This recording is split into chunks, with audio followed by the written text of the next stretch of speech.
Alrighty, intro to ecology and levels of organization. Ecology is a branch of biology where you study how organisms, living things, they interact with their environment. And yes, that means humans too. In this lesson, you are going to learn to evaluate, communicate, and obtain information in order to illustrate and fabricate how interacting systems are organized, whether it be inside of a single cell or in a multi-celled organism. So ecology, the study of relationships either between organisms or between an organism and its environment. So therefore, it becomes necessary that we have an understanding of what it means to be an organism or a living thing if we are going to investigate ecology. So what does it mean to be a living thing? Well, living things have specific characteristics. They are composed of either one cell or many cells. One cell, we call that unicellular, and many cells, we call that multicellular.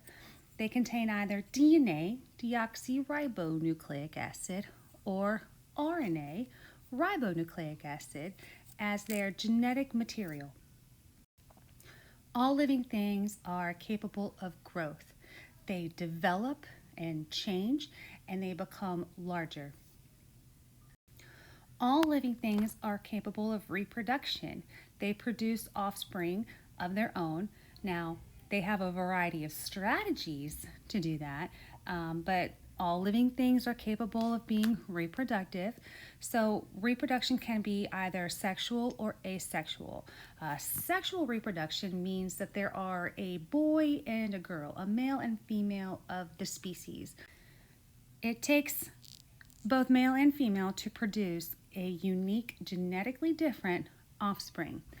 Asexual means that there's just one parent, oftentimes genetically identical to the actual offspring. Next, all living things have to demonstrate their ability to respond to the environment. Now, sunflowers aren't going to go running away from some creature that wants to eat them, but it will respond to outside stimulus. A stimulus is a change in the organism's environment, so a cause, something that has caused its environment to change. A response is how the organism will react or how the organism will change to its environment, also known as the effect. So if you think about it, sunflowers, they tend to grow facing east. That is a response to the stimuli, which is the sunrise. So the sun rises in the east and sets in the west. So in order to capture the large amount of sunshine at the beginning part of the day, they tend to grow and face east. You know, I always thought that my grandmother, who planted these huge sunflower outside in her garden, kind of knew how to plant them all to make them look, just beautiful, like against a picket fence almost, that they were all facing, one direction. But she knew that if she planted them in a row, that they would all grow to face the same direction, and they orient themselves that way. All living things are able to adapt. As a population, however, and they can evolve. So populations of living things, that's changing over time. It takes a long time for populations to evolve. And these individuals will oftentimes form adaptations, which is, I'm going to say, a better trait for now. And these traits can be like living longer or being able to produce more offspring. Remember, individual organisms, they cannot evolve. Only populations can evolve. So all living things also have a metabolism, which means they both need to consume energy and produce waste. Metabolism, by definition, is the sum of all the chemical reactions that are going on inside every single cell of that organism that provide that organism's energy and other life processes that are needed.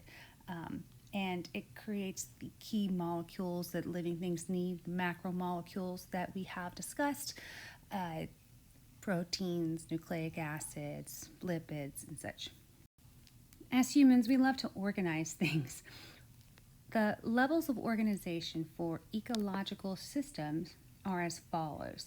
The smallest component of how ecological systems are organized are by the atom. And if we add multiple atoms together, we get a molecule. Many molecules will make up organelles, like mitochondria or the nucleus or the Golgi apparatus. When you put together a lot of organelles to form these organelle systems, you get a cell, the smallest component of living material that operates and functions on its own.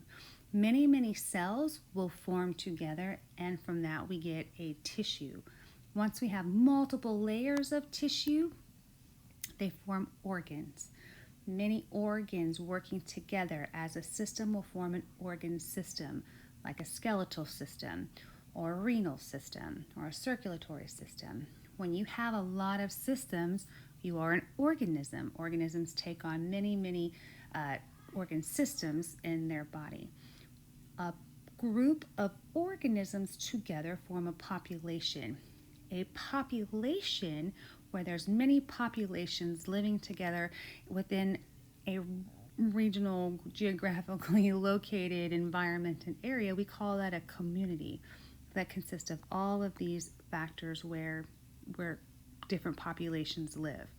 When we take into account other abiotic factors like landscape and weather and such, we get an ecosystem.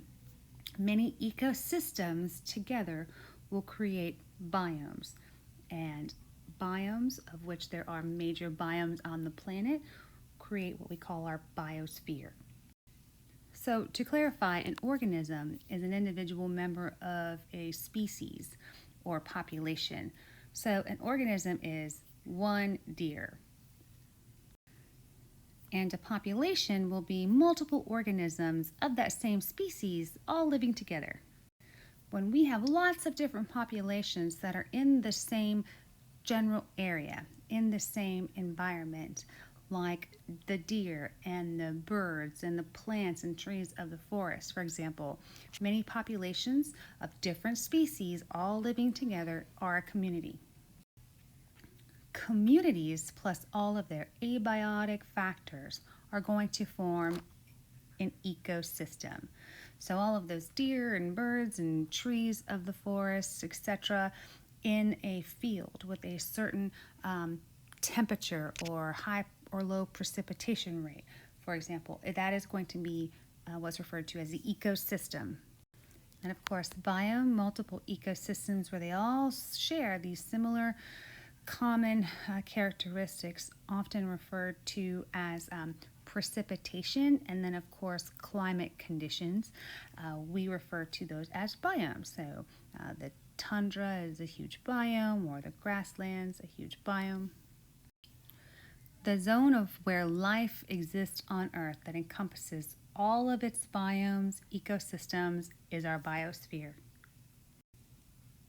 This is important because biodiversity is the variety of organisms considered at all levels, at any level, from populations to ecosystems on the planet. So when we talk about biodiversity, we're talking about a variety of different organisms that form populations in a particular geographical area or climate condition in their ecosystem. And it is also encompasses their abiotic non-living components as well. Humans love to put things in some sort of order. So as a biology student, you will be learning taxonomy. This is a field of biology more specific in ecology, but it's its own field of biology. And it's how we classify organisms, how we organize them based on their characteristics. We use a format called binomial nomenclature.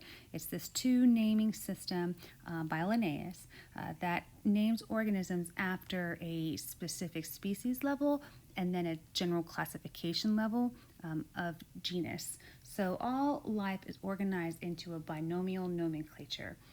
At the largest category, we have domain. Under domain, we have kingdoms. And then under that, we have phylum, then class, then order, then family.